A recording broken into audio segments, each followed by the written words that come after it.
Κύριε, σου αφιερώνουμε το υπόλοιπο της συνάντησής μας απόψε, καθώς θα μιλήσουμε με την ευκαιρία των Χριστουγέννων. Επειδή υπάρχουν αντιρρήσεις μέσα στο ευρύτερο σώμα του Χριστού, υπάρχουν εκκλησίες που είναι κάθετα ενάντιες στα Χριστούγεννα, επειδή αφενός δεν είναι βιβλική γιορτή, επειδή η ημερομηνία γέννησης του Ιησού δεν είναι γνωστή, αλλά 100% δεν έγινε στις 25 Δεκεμβρίου, διότι αν είχε γίνει το χειμώνα δεν θα ήταν η βοσκή έξω στα χωράφια όπως ήταν κατά τη γέννηση του Ιησού. Επίσης ξέρουμε ότι η θέσπιση της εορτής των Χριστουγέννων ήταν πρόθεση να διαχωριστεί η εορτή των Χριστουγέννων από τον Ιουδαϊσμό. Θέλησαν να ξεχωρίσουν, να κάνουν γιορτές αντί για τις εορτές που γιόρταζαν οι Ιουδαίοι. Θέλησα λοιπόν κάτι διαφορετικό από την εορτή των φώτων, τη Χάνουκα όπως είναι γνωστή, ή αλλιώς την εορτή των εγγενείων, που ήταν και αυτή το χειμώνα και αυτή το Δεκέμβριο, και έτσι έφτιαξαν τα Χριστούγεννα και τα έφτιαξαν σε ημερομηνία ειδωλολατρικών εορτών, όπου ένας επίσης από τους σκοπούς που το έκαναν ήταν για να βοηθήσουν στον εκχριστιανισμό της Ρωμαϊκής Αυτοκρατορίας, ώστε οι παγανιστές που αναγκαζόντουσαν να γίνουν δήθεν χριστιανοί να έχουν κάποια γιορτή να γιορτάζουν αντί για αυτά που γιόρταζαν.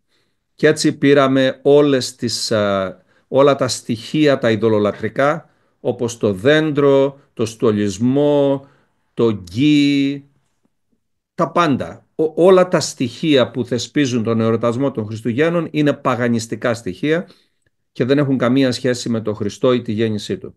Και έτσι λοιπόν υπάρχουν πολλοί πιστοί χριστιανοί που εναντιώνονται κάθετα στα Χριστούγεννα, και καταλαβαίνω το λόγο. Όμως, αν και είναι τόσο βρώμικο ουσιαστικά το παρελθόν και η γέννηση των Χριστουγέννων σαν γιορτή, παρόλα αυτά, το γεγονός παραμένει ότι στις μέρες μας τα Χριστούγεννα είναι ένα αγκάθι στο μάτι των Ισλαμιστών, ένα αγκάθι στο μάτι των ουμανιστών, των άθεων και όλων όσων είναι αντίχριστοι, και γι' αυτό και πολεμούν τα Χριστούγεννα με κάθε τρόπο. Αυτό σημαίνει ότι κάτι καλό υπάρχει στα Χριστούγεννα. Και τι είναι το καλό που υπάρχει στα Χριστούγεννα? Το όνομα του Χριστού. Τι είναι καλό που υπάρχει στα Χριστούγεννα? Είναι το γεγονός ότι θυμόμαστε ότι γεννήθηκε ο Υιός του Θεού επάνω στη γη. Είναι κάτι πάρα πολύ καλό. Και έτσι η δική μου προσωπική θέση είναι η εξής. Αν και αναγνωρίζω όλους τους κακούς σκοπούς και προθέσεις που υπάρχουν στη δημιουργία των Χριστουγέννων τότε που τα δημιουργήσανε, εγώ κρατάω το γεγονός ότι στις μέρες μας τα Χριστούγεννα είναι μια εκπληκτική ευκαιρία να δώσουμε δόξα στον Ιησού Χριστό. Είναι μια εκπληκτική ευκαιρία να τραβήξουμε τα μάτια του κόσμου προς τη γέννηση του Υιού του Θεού επάνω στη γη και γιατί γεννήθηκε. Επίσης είναι μια εκπληκτική ευκαιρία μέσα στο χρόνο να θυμόμαστε τι είναι γραμμένο στην Αγία Γραφή σχετικά με τη γέννηση του Ιησού. Είναι σαν να λέμε ότι κάποιος γεννήθηκε και δεν ξέρει την ημερομηνία γέννησής του. Και ξέρετε κάτι, στις μέρες μας είναι δύσκολο αυτό. Αλλά ζουνε ακόμα στη γενιά μας, ζουνε άνθρωποι προχωρημένης ηλικίας που όταν γεννήθηκαν δεν κρατούσαν οι γονείς τους ημερομηνίες γέννησης. Και δεν ξέρουν ακριβώς πότε γεννήθηκε. Εγώ έχω γνωρίσει αρκετούς ανθρώπους, βέβαια σιγά σιγά είναι μια γενιά που αποχωρεί, αλλά έχω γνωρίσει ανθρώπους που μου είπανε δεν ξέρουμε πότε γεννηθήκαμε γιατί οι γονείς μας δεν κράτησαν την ημερομηνία. Οπότε τι κάνουν αυτοί οι άνθρωποι? Διαλέγουν μια ημερομηνία και λένε εγώ θα γιορτάζω την τάδε ημερομηνία.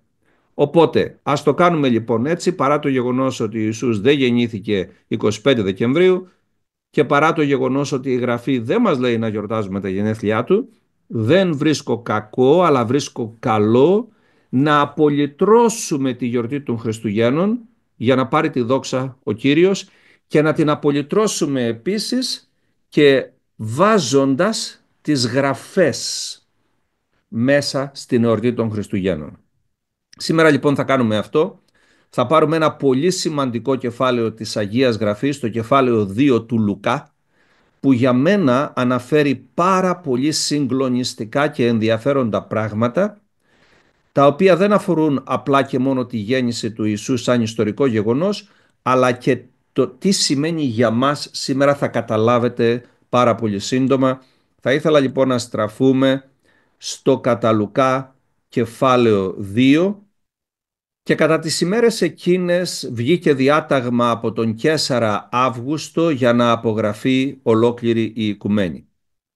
Αυτή η απογραφή ήταν η πρώτη που έγινε όταν στη Συρία ηγεμόνευε ο Quirinios. Και όλοι έρχονταν για να απογράφονται, κάθε ένας στη δική του πόλη. Ανέβηκε δε από τη Γαλιλαία και ο Ιωσήφ από την πόλη Ναζαρέτ στην Ιουδαία, στην πόλη του Δαβίδ, που αποκαλείται Βιθλεέμ, επειδή αυτός ήταν από την οικογένεια και την πατριά του Δαβίδ, για να απογραφεί μαζί με τη Μαριάμ, που ήταν αραβωνιασμένη με αυτόν για γυναίκα η οποία ήταν έγκυος. Και ενώ βρίσκονταν εκεί, συμπληρώθηκαν οι ημέρες για να γεννήσει. Και γέννησε τον γιο της τον πρωτότοκο και τον σπαργάνωσε και τον έβαλε να πλαγιάσει μέσα στη φάτνη, επειδή δεν υπήρχε για αυτούς τόπος μέσα στο κατάλημα. Και κοντά στην ίδια περιοχή υπήρχαν ποιμένες που διανυχτέρευαν στα χωράφια και φύλαγαν βάρδιες της νύχτας στο κουπάδι τους. Μια μικρή παρένθεση εδώ. Στο Ισραήλ, όπως ξέρουμε σήμερα και στην ευρύτερη Μέση Ανατολή, το χειμώνα δεν συμβαίνει αυτό. Δεν διανυχτερεύουν στα χωράφια, αλλά μαζεύουν τα πρόβατα στις στάνες. Και μόνο λοιπόν αυτό το εδάφιο αποδεικνύει ότι δεν έγινε 25 Δεκεμβρίου η γέννηση του Ιησού. Αυτό όμως είναι κάτι που έχει μικρή σημασία, απλά το λέω ιστορικά. Πάμε στο 9. Και τότε ένας άγγελος του Κυρίου φάνηκε σε αυτούς ξαφνικά και δόξα του Κυρίου έλαμψε ολόγυρά τους και φοβήθηκαν με μεγάλο φόβο. Εδώ τώρα θα πω κάτι το οποίο μη με παρεξηγήσετε, αλλά και εγώ έχω συναντηθεί με αγγέλους του Θεού ή τουλάχιστον έχω οράσεις με αγγέλους του Θεού και έχω ακούσει και άλλους να μιλούν για οράσεις με αγγέλους και εμπειρίες με αγγέλους. Θέλω να σας πω μια λεπτομέρεια. Η λεπτομέρεια είναι ότι η παρουσία των αγγέλων του Θεού φέρνει μεγάλο φόβο. Δεν είναι παιχνίδι. Αν λοιπόν ακούμε για εμπειρίες με αγγέλους που είναι προς την ελαφρά, ξέρετε λιγάκι έτσι, κάποιοι τα παίρνουν πολύ ελαφρά τα πράγματα. Ίσως θα πρέπει να είμαστε προσεκτικοί τι ακούμε, τι πιστεύουμε και πώς το καταλαβαίνουμε. Γιατί οι άγγελοι του Θεού είναι άγιοι. Μπορεί να είναι αυτοί που έχουν αποσταλεί για να υπηρετήσουν εμάς που πρόκειται να κληρονομήσουμε σωτηρία, αλλά παραμένουν άγιοι και βλέπουν το πρόσωπο του Θεού που είναι άγιο και δεν παίζουν παιχνίδια με την αμαρτία. Απλά μια ευκαιρία να το πω και αυτό επειδή αφορά τους αγγέλους. Ένα δεύτερο πράγμα που θα ήθελα να πω είναι το εξής, ότι η αναγγελία από τον ουρανό γίνεται με δόξα που λάμπει. Κάθε αναγγελία έργου Θεού γίνεται με δόξα που λάμπει. Θέλω να το κρατήσουμε αυτό γιατί ο Θεός θέλει να δίνεται μαρτυρία για τα έργα Του και είναι αυτό που λέμε να δώσουμε δόξα στο Θεό. Πρέπει ο άνθρωπος να μάθει για τη δόξα του Θεού για να μπορέσει να Του δώσει δόξα. Θέλω λοιπόν να σας ενθαρρύνω μέσα από αυτό το εδάφιο, ποτέ μην διστάζετε να δίνετε δόξα στο Θεό για όλα τα έργα Του. Και πάμε στο εδάφιο 10. Και ο άγγελος είπε σε αυτούς, μη φοβάστε, επειδή δέστε σας φέρνω ένα χαρμόσυνο μήνυμα μεγάλης χαράς που θα είναι σε ολόκληρο το λαό. Επειδή σήμερα στην πόλη του Δαβίδ γεννήθηκε σε σας σωτήρας που είναι ο Χριστός ο Κύριος. Για όσους δεν γνωρίζετε, η σημαντικότητα του ότι ο Ιησούς γεννήθηκε στην πόλη του Δαβίδ είναι πολύ μεγάλη, διότι ο Ιησούς θεωρείται Υιός Δαβίδ πρώτον, δεύτερον, γιατί ο Ιησούς κάθισε στο θρόνο του Δαβίδ όπως ανήγγειλε ο άγγελος, διότι ο Δαβίδ ήταν μία σκιά των μελλόντων, ήταν πάνω στη γη ένας βασιλιάς, ο οποίος εκπροσωπούσε με ανθρώπινο τρόπο αυτόν που επρόκειτο να έρθει, που θα ήταν βασιλιάς. Και είναι πάρα πολύ ενδιαφέρον επίσης ότι αν και ο Δαβίδ σαν άνθρωπος έζησε στην Παλαιά Διαθήκη, όταν δούμε κάποια στοιχεία κατά τη ζωή του Δαβίδ, ήταν στοιχεία που δεν ήταν σύμφωνα με τον νόμο. Να πούμε όσον αφορά την αμαρτία του, αν και αμάρτησε, παρόλα αυτά βρήκε χάρη μπροστά στο Θεό, το οποίο είναι στοιχείο της Καινής Διαθήκης. Αν και έφαγε από το ψωμί της προθέσεως μέσα από τη σκηνή του μαρτυρίου, που απαγορευόταν να φάει οποιοσδήποτε εκτός από τους ιερείς, ήταν ενάντια στον νόμο του Μωυσή. Παρόλα αυτά ο ίδιος ο Ιησούς, όταν αντιπαρατάθηκε στους Φαρισαίους, τους είπε: δεν ακούσατε τι έκανε ο Δαβίδ και οι σύντροφοί του όταν πεινούσαν, πως έφαγαν από τον άρτο της προθέσεως?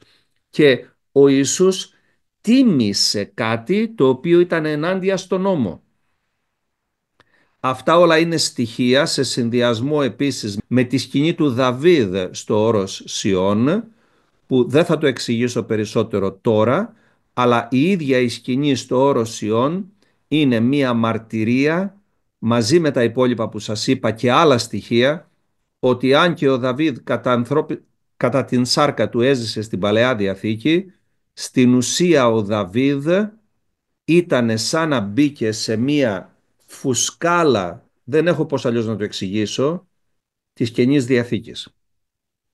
Έζησε σε μία διάσταση που ήταν σαν μία υπερφυσική, σαν να κατέβηκε από τον ουρανό κάτι που έβαλε το Δαβίδ μέσα σε κατάσταση που θυμίζει Καινή Διαθήκη, αν και δεν είχε γίνει ακόμα ο εξυλασμός των αμαρτιών στο Σταυρό, διότι απλά ήταν τόσο πολύ σημαντική η βασιλεία του, καθώς ο θρόνος του Δαβίδ είναι ο θρόνος στον οποίο κάθισε ο Χριστός. Άρα λοιπόν είναι πάρα πολύ σημαντικό το ότι γεννήθηκε στην πόλη του Δαβίδ ο Ιησούς.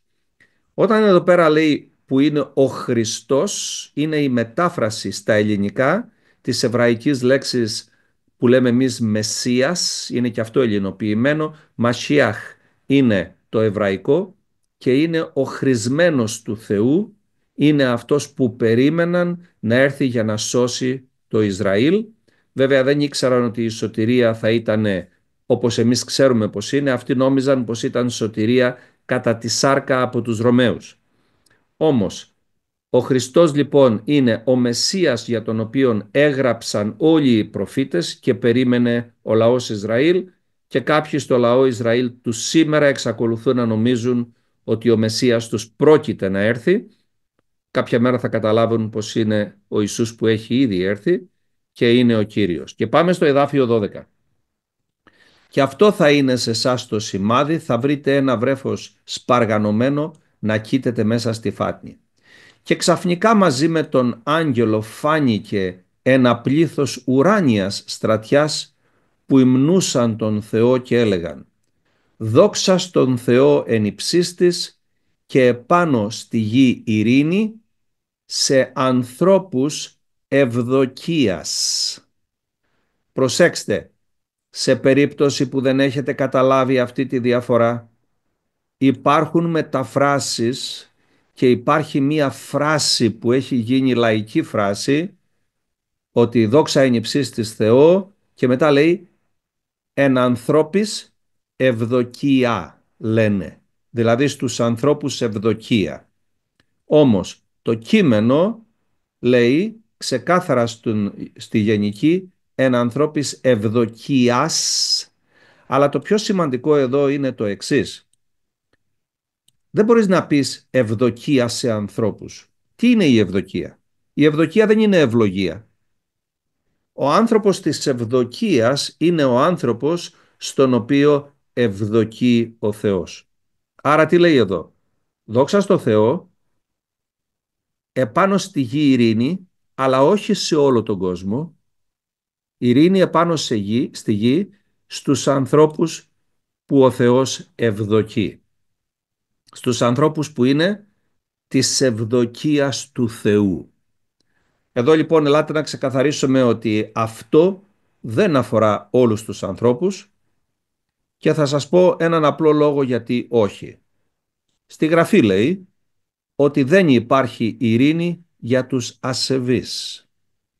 Πώς θα μπορούσε λοιπόν να είναι η δοξολογία των αγγέλων να ευλογεί όλους τους ανθρώπους ανεξαιρέτως, όταν η Γραφή είναι ξεκάθαρη, δεν υπάρχει ειρήνη για τους ασεβείς. Οι άγγελοι του Θεού ποτέ δεν θα έλεγαν κάτι που ματαιώνει τις Γραφές. Πάμε στο 15. Και καθώς αναχώρησαν από αυτούς στον ουρανό, οι άνθρωποι, οι ποιμένες, είπαν αναμεταξύ τους: ας πάμε λοιπόν στη Βιθλεέμ και ας δούμε αυτό το λόγο, αυτό που συνέβη και το οποίο ο Κύριος μας φανέρωσε. Και ήρθαν με βιασύνη και βρήκαν και τη Μαριάμ και τον Ιωσήφ και το βρέφος να κοίταται μέσα στη φάτνη. Και καθώς το είδαν, διακήρυξαν το λόγο που υπόθηκε σε αυτούς για τούτο το παιδί. Και όλοι εκείνοι που άκουσαν για όσα οι ποιμένες μίλησαν σε αυτούς, θαύμασαν. Η Μαριάμ όμως διατηρούσε όλα αυτά τα λόγια σκεφτόμενη για αυτά μέσα στην καρδιά της. Και οι ποιμένες γύρισαν πίσω δοξάζοντας και υμνώντας το Θεό για όλα όσα άκουσαν και είδαν όπως υπόθηκαν σε αυτούς.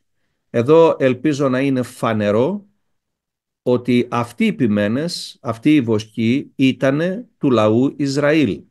Ήταν περιτμημένοι Εβραίοι. Δεν ήταν τυχαίοι άνθρωποι. Άρα υμνώντας τον Θεό μιλάμε για το Θεό του Αβραάμ, του Ισαάκ και του Ιακώβ. Δεν μιλάμε για το Θεό των Ελλήνων ή για το Θεό των Γερμανών ή για το Θεό των Άγγλων. Μιλάμε για το Θεό που έγινε γνωστός στην οικουμένη μέσα από το λαό τον οποίο ο Θεός δημιούργησε, μέσα από τον Αβραάμ και μέσα από τον οποίο ήρθε ο Ιησούς Χριστός στη γη, όπου πλέον διαμέσου του Ιησού Χριστού έχουμε πρόσβαση σε αυτόν τον Θεό από όλα τα έθνη της γης. Εδάφιο 21.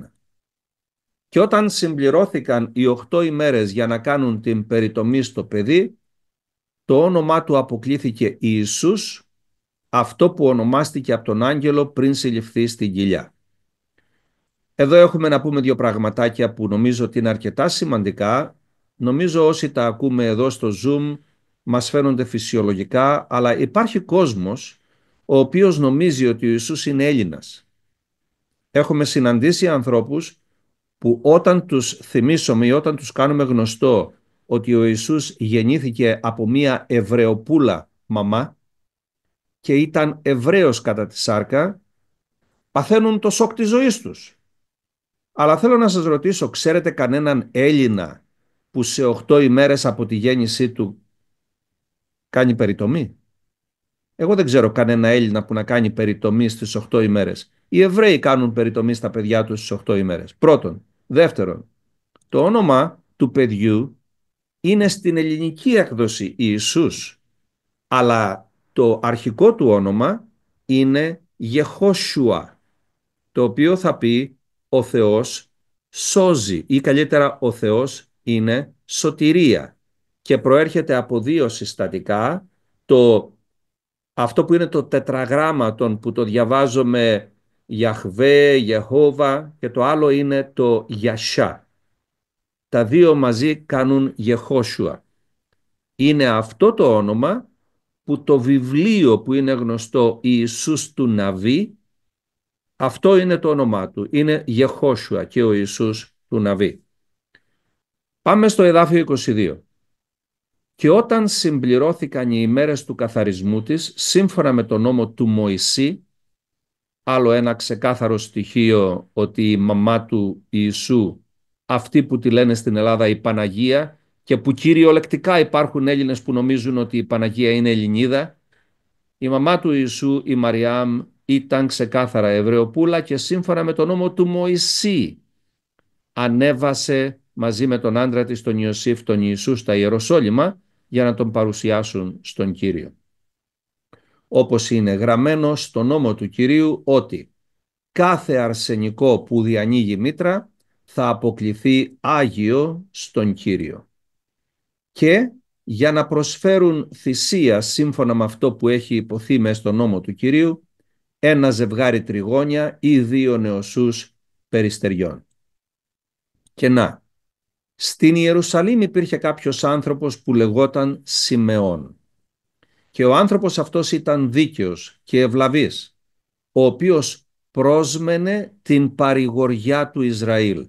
Αυτή είναι μία φράση που αναφέρεται στον Μεσσία. Η παρηγοριά του Ισραήλ ήταν ο Μεσσίας που περιμένανε, δηλαδή με λίγα λόγια περίμενε το Χριστό. Και το Άγιο Πνεύμα ήταν επάνω του. Εδώ θα μπορούσα να σας κάνω ένα ολόκληρο μάθημα από αυτό το εδάφιο, το οποίο δεν θα το κάνουμε όμως σήμερα. Θα πούμε μονάχα το εξής. Το Άγιο Πνεύμα ήταν επάνω του, ενώ είναι ακόμα Παλαιά Διαθήκη. Ο Ιησούς ακόμα δεν έχει βαπτιστεί στον Ιορδάνη, ακόμα δεν έχει έρθει το Άγιο Πνεύμα επάνω του, ακόμα δεν έχει πεθάνει πάνω στο Σταυρό και βεβαίως ακόμα δεν έχει αναστηθεί. Κι όμως μετά την Ανάστασή του, ο Ιησούς φυσώντας επάνω στους μαθητές του, τους είπε λάβετε Πνεύμα Άγιο, και ακόμα πιο λιγάκι μπερδεμένο, αν μπορώ να πω τη φράση αυτή, τους λέει περιμένετε στα Ιεροσόλυμα για να πάρετε την υπόσχεση του Πατέρα. Και τι έγινε κατά την 50η ημέρα από το Πάσχα? Ήρθε το Άγιο Πνεύμα επάνω στους 120 που ήταν στο Ανώγειο. Τι θέλω να κρατήσουμε από αυτό? Θέλουμε να κρατήσουμε ότι το Άγιο Πνεύμα ενεργούσε ξεκάθαρα και πριν από τη Σταύρωση του Ιησού. Απλά μια πολύ μεγάλη διαφορά είναι ότι το Άγιο Πνεύμα ήταν επάνω του, δεν ήταν όμως μέσα του. Άρα έχουμε λοιπόν μια διαφορά, ότι στην Παλαιά Διαθήκη ενώ το Πνεύμα το Άγιο εργαζόταν και ερχόταν επάνω σε ανθρώπους, όμως δεν ήταν μέσα στους ανθρώπους, διότι δεν μπορούσε να έρθει μέσα τους, καθώς σύμφωνα με τον Ιωάννη 7, 37-38 εδάφιο, δεν θα πάω εκεί τώρα, το Άγιο Πνεύμα θα το λάμβαναν αυτοί που πίστευαν στον Ιησού. Ξαναγυρίζω εδώ στο εδάφιο 26. Και του είχε αποκαλυφθεί από το Πνεύμα το Άγιο ότι δεν θα δει θάνατο πριν δει τον Χριστό, τον Μεσσία δηλαδή, του Κυρίου, δηλαδή του Θεού του Ισραήλ. Άρα οι άνθρωποι βεβαίως και είχαν κοινωνία με το Άγιο Πνεύμα, βεβαίως και έπαιρναν αποκαλύψεις από το Άγιο Πνεύμα, παρά το γεγονός ότι δεν ήταν αναγεννημένοι, γιατί δεν είχε ακόμα αναστηθεί ο Χριστός, αλλά το Άγιο Πνεύμα εργαζόταν και επικοινωνούσε με τους ανθρώπους, οι οποίοι μπροστά στα μάτια του Θεού ήταν δίκαιοι, όπως διαβάσαμε λίγο παραπάνω. 27. Και ήρθε στο ιερό οδηγημένος από το Πνεύμα, άρα ήξερε να ακολουθεί την οδηγία του Πνεύματος, ήξερε, όπως λέμε, να ακούει τη φωνή του Κυρίου. Είναι μια φράση δική μας, αλλά βιβλικά μπορείς να πεις το Πνεύμα με οδήγησε. Και όταν οι γονείς έφερναν μέσα το παιδάκι τον Ιησού για να κάνουν σε αυτό σύμφωνα με τη συνήθεια του νόμου, αυτός το δέχτηκε στην αγκαλιά του και ευλόγησε τον Θεό και είπε «Μην απολύεις τον δούλον σου δέσποτα, με ειρήνη σύμφωνα με το λόγο σου. Επειδή τα μάτια μου είδαν το σωτήριό σου». Ακούστε, είδε ένα μωράκι 8 ημερών. 400 χρόνια είχαν περάσει, πάνω από 400 χρόνια από τον τελευταίο προφήτη που είχε μιλήσει στο λαό Ισραήλ. Αυτά τα 400 χρόνια δεν συνέβαινε πνευματικά τίποτα. Κι όμως αυτός ο άνθρωπος είχε τέτοια κοινωνία με τον Θεό, είδε ένα μωράκι 8 μηνών. Ήξερε πως για αιώνες ο λαός Ισραήλ περίμενε το Μεσσία του. Και αυτός ο άνθρωπος είδε ένα μωράκι 8 ημερών και είπε, να ο Μεσσίας, τα μάτια μου είδαν το σωτήριό σου. Τέτοια κοινωνία, τέτοια σχέση, τέτοια αποκάλυψη είχε από τον Κύριο.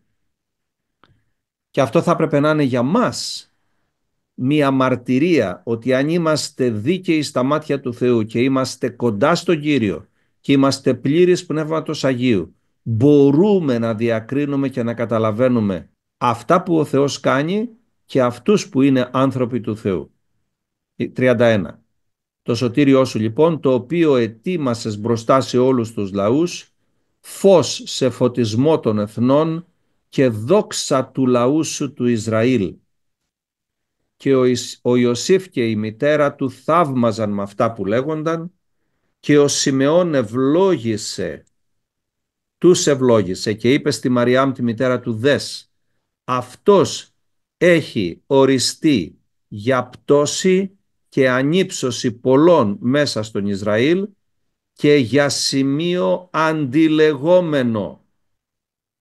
Εδώ τώρα ελπίζω αυτά τα λόγια να λειτουργήσουν σαν ένα σφυρί που αν σας έχουν φορέσει ένα πέπλο ουμανισμού και ρομαντισμού για τον Ιησού και αυτό το πέπλο έχει φέρει πόρωση στην καρδιά και νομίζουμε ότι ο Ιησούς είναι ένα χαριτωμένο γλυκούλι μωράκι που μπορώ να το πιάσω τα μαγουλάκια και να πω όχου τι χαριτωμένο που είναι.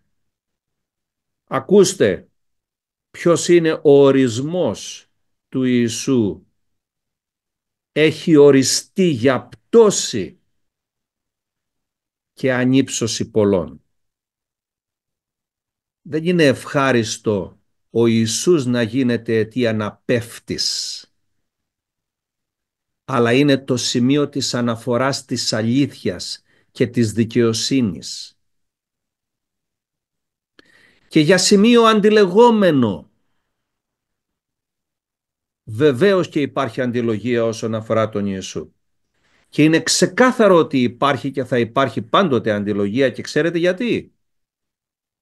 Γιατί τον Ιησού μπορούμε να τον καταλάβουμε, να τον αποδεχτούμε και να τον προσκυνήσουμε. Μόνο όσοι με ταπεινή καρδιά αναγνωρίζουμε ποιος είναι. Κάθε άνθρωπος που δεν ταπεινώνει την καρδιά του μπροστά στον ορισμένο από τον Θεό Υιό του θα είναι ενάντια και θα υποστεί τις συνέπειες. Το οποίο δεν το λέω σαν κατάρα ή σαν απειλή, το λέω σαν ένα απλό γεγονός. Αναπόφευκτο για όποιον δεν μετανοήσει. 35. Ακούστε τι λέει στη μητέρα του. Και μάλιστα εσένα της ίδιας ρομφαία θα διαπεράσει την ψυχή. Εξακολουθούμε να βλέπουμε ρομαντικά και ουμανιστικά τον Ιησού, όχου το Χριστούλη, τον καλό μας το Χριστούλη. Όταν διαβάζουμε την περιγραφή του Ιωάννη στην Αποκάλυψη για τον Ιησού, είναι μια τρομακτική εικόνα. Τρομακτική εικόνα. Γιατί είναι Άγιος. Για να φανερωθούν οι διαλογισμοί πολλών καρδιών. Ο Ιησούς κάνει να φανερωθούν οι διαλογισμοί της καρδιάς.